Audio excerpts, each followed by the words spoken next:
اگر اونچائی کی بات کریں تو ہماری زمین پر سب سے اونچا پوائنٹ ماؤنٹ ایوریسٹ ہے، جس کی اونچائی 8,849 میٹر ہے۔ لیکن اگر زمین کی گہرائی کی بات کریں تو ابھی تک انسان سمندر میں 11,022 میٹر تک جا چکا ہے، یعنی تقریباً 11 کلومیٹر تک۔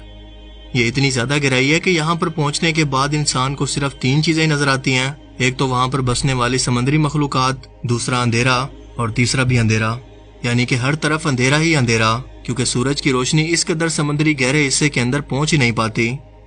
اور اتنی گہرائی میں یہ جاننے کے لیے کہ یہاں پر کیا موجود ہے، انسان صرف جدید ٹیکنالوجی اور مشینوں کے ذریعے ہی وہاں پر جا چکا ہے، کیونکہ ایک عام انسان کا وہاں تک پہنچنا کسی بھی صورت ممکن نہیں ہے۔ اب آپ نے اس پوائنٹ کو ذہن میں رکھنا ہے، کیونکہ یہ تمام کی تمام ویڈیو اسی ایک مین پوائنٹ کے گرد گھومتی ہے۔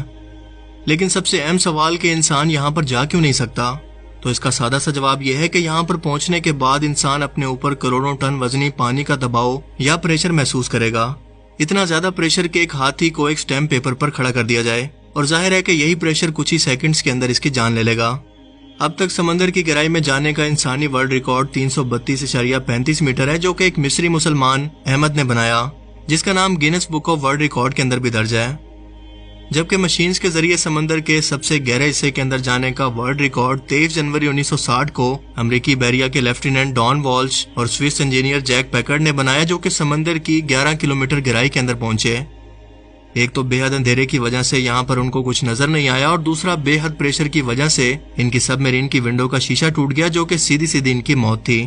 اور دوسرا کوئی انجان مخلوق انہیں بار بار پریشان کر رہی تھی، اسی لیے انہیں فوراً سمندر کی سطح پر واپس آنا پڑا۔ جبکہ اکیلے سمندر کی سب سے گہری جگہ میریانا ٹرنچ کے اندر موجود چیلنجر ڈیپ میں اکیلے جانے کا ورلڈ ریکارڈ ٹائٹینک اور اواتار فلم کے ڈائریکٹر جیمز کیمرون نے سن 2012 کے اندر مکمل کیا، اور چیلنجر ڈیپ کے گہرے ترین حصے کے اندر 35,853 فیٹ گہرائی تک پہنچ گئے۔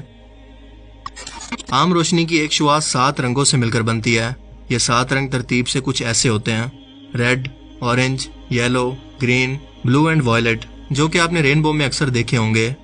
روشنی کی شعاع جب بھی پانی کے اندر داخل ہوتی ہے تو ریفریکشن کے عمل سے گزرتی ہے، اور اوپر کے 10 سے 15 میٹر کے دوران پانی کے اندر سرخ رنگ جذب ہو جاتا ہے۔ لہٰذا اگر کوئی غوطہ خور پانی کے اندر 25 میٹر کی گہرائی تک جا پہنچے اور زخمی ہو جائے تو وہ اپنے خون کے اندر سرخی نہیں دیکھ پائے گا، کیونکہ سرخ رنگ کی روشنی اتنا گہرائی تک نہیں پہنچ سکتی۔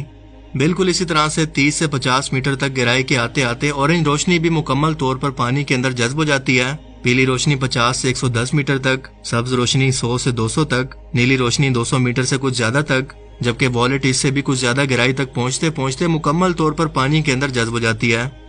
پانی میں رنگوں کے اس طرح ترتیب وار غائب ہونے کی وجہ سے سمندر بھی طے در طے کر کے تاریک ہوتا چلا جاتا ہے، یعنی یہاں پر اندھیرے کا ظہور بھی روشنی کی پرتوں کی شکل کے اندر ہوتا ہے۔ یوں 6000 میٹر سے زیادہ گہرائی کے اندر سمندر میں مکمل طور پر اندھیرا ہوتا ہے، اور آپ اپنے ہاتھ کو بھی نہیں دیکھ سکتے۔ آپ کو اپنے آس پاس صرف اندھیرے کے سوا کچھ بھی دکھائی نہیں دیتا۔ آج کے لیٹسٹ دور میں آکسیجن ٹینک سمیت اور جسم کو پوری طرح سے حفاظت میں رکھ کر بھی انسان 332 میٹر سے زیادہ گہرائی تک نہیں جا سکا، تو پھر 1400 سال پہلے آخر کون تھا جو 6000 میٹر گہرائی میں جا کر مکمل اندھیرا دیکھ کر آیا اور یہ باتیں قرآن کریم میں لکھ گیا؟ کیونکہ آپ یہ جان کر حیران رہ جائیں گے کہ قرآن پاک آج سے 1400 سال پہلے سمندری اندھیرے کے بارے میں کچھ اس طرح سے بیان کرتا ہے، یا پھر ان کی مثال ایسی ہے جیسے کسی گہرے سمندر کے اندر پھیلے ہوئے اندھیرے، کہ سمندر کو ایک موج نے ڈھانپ رکھا ہو، جس کے اوپر ایک اور موج ہو، اور اس کے اوپر بادل، غرض اوپر تلے اندھیرے ہی اندھیرے۔ اگر کوئی اپنا ہاتھ باہر نکالے تو اسے بھی نہ دیکھ پائے، اور جس شخص کو اللہ کا ہی نور حاصل نہ ہو تو اس کے لیے کوئی نور نہیں۔ آج قرآن کریم کی یہ آیات ہماری جدید سائنس کو ثابت کرتی ہوئی نظر آتی ہیں، جو اپنے وقت میں کسی کے لیے سمجھنا ممکن نہیں تھا کہ ان آیات کا مطلب دراصل ہے کیا۔ لیکن قرآن کریم اس دور کے لیے نہیں بلکہ قیامت تک کے انسانوں کی نسلوں کے لیے ہدایت کا سر چشمہ اور اللہ تعالیٰ کا معجزہ ہے، جو کہ ہر دور کے اندر اپنی سچائی کو ثابت کرتا چلا آ رہا ہے۔ اور سمندر کی سب سے بڑی خصوصیت سے متعلق واضح طور پر یہ بیان فرمانا اس بات کا سب سے بڑا ثبوت ہے کہ یہ قرآن کسی انسان کا کلام نہیں بلکہ اس خالق کا کلام ہے، جو ہر چیز کا علم رکھتا ہے اور اپنی نشانیوں میں سے ہر گزرتے وقت کے ساتھ ہم پر حق کو واضح کر رہا ہے۔ اسی لیے اللہ پاک فرماتے ہیں کہ ان قریب ہم